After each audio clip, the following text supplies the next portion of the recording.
poche, à s'occuper d'eux-mêmes. Oui, de temps en temps, ils s'occupent aussi de leurs électeurs, mais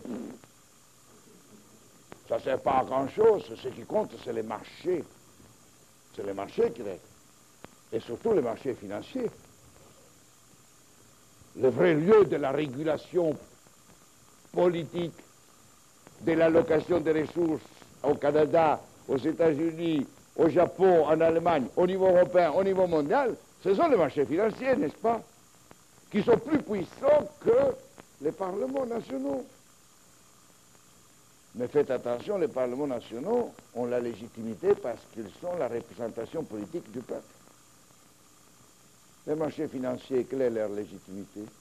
Ils représentent qui? Mais on nous dit la mondialisation des marchés financiers, personne ne peut résister à la mondialisation des marchés financiers. No country can evade the globalization of financial markets. No country. Even in America. You see, even America cannot.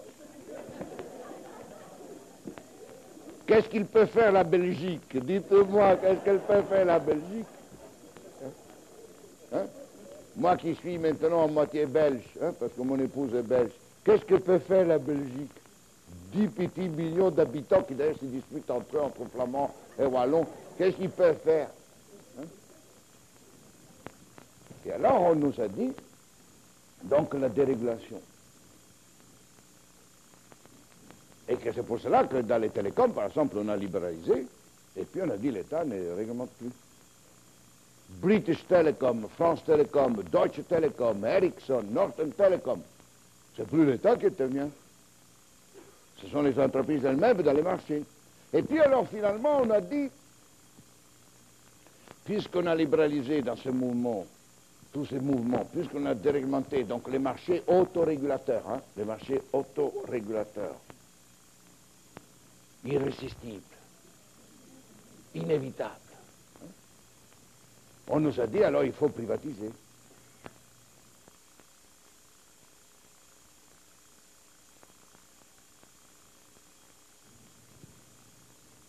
Il faut tout privatiser.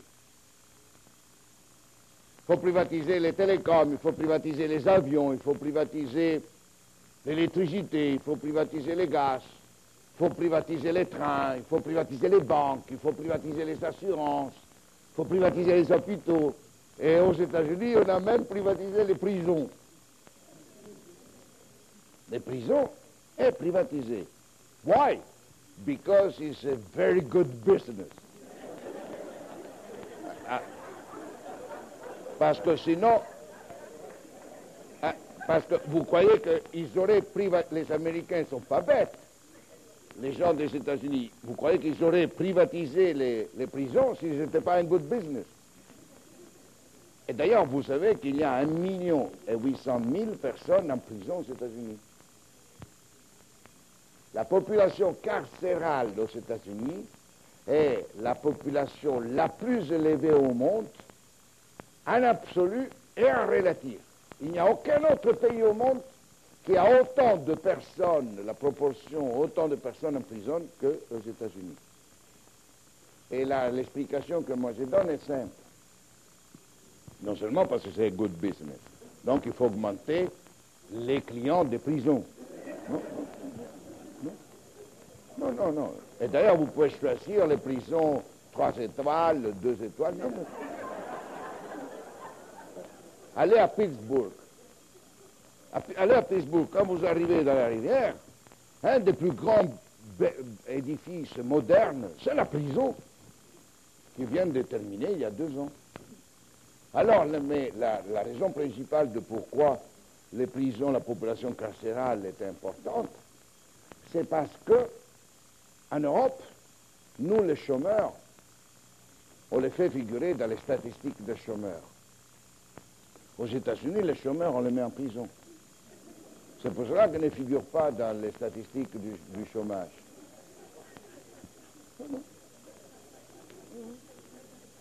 C'est Robert Reich qui a dit ça, l'ancien ministre du Travail de l'administration Clinton.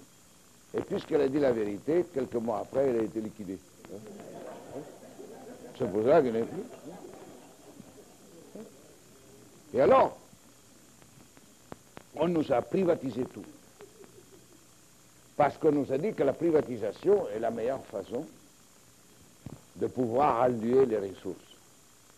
Et par exemple, faites attention, parce qu'au Québec, on va vous privatiser l'eau. Parce que l'eau est encore un des seuls domaines qui encore a échappé à la capitalisation privée. Et c'est pour ça qu'on nous a expliqué ces dernières années que l'eau est en train de devenir l'or bleu. Et une fois qu'on vous a convaincu que l'eau est l'or bleu, on vous a culturellement préparé à accepter que vous pouvez faire du profit personnel, vous enrichir grâce à l'eau. Et que c'est bon et juste que vous deviendrez des actionnaires enrichissables grâce à la capitalisation privée de l'eau. Parce que c'est un grand marché juteux, l'eau. Puisque l'eau est devenue l'or bleu, et puisqu'on vous dit que l'eau est le pétrole bleu et le pétrole du XXIe siècle, et vous êtes l'objet de grandes convoitises, l'eau ici au Québec. La Lyonnaise des eaux et la Générale des eaux ne rêvent que de devenir propriétaires de votre eau. Et ils sont en train de pousser depuis des années pour que vous, Québécois, vous reconnaissiez que l'eau est un bien marchand, un bien économique, laissé aux libres forces du marché.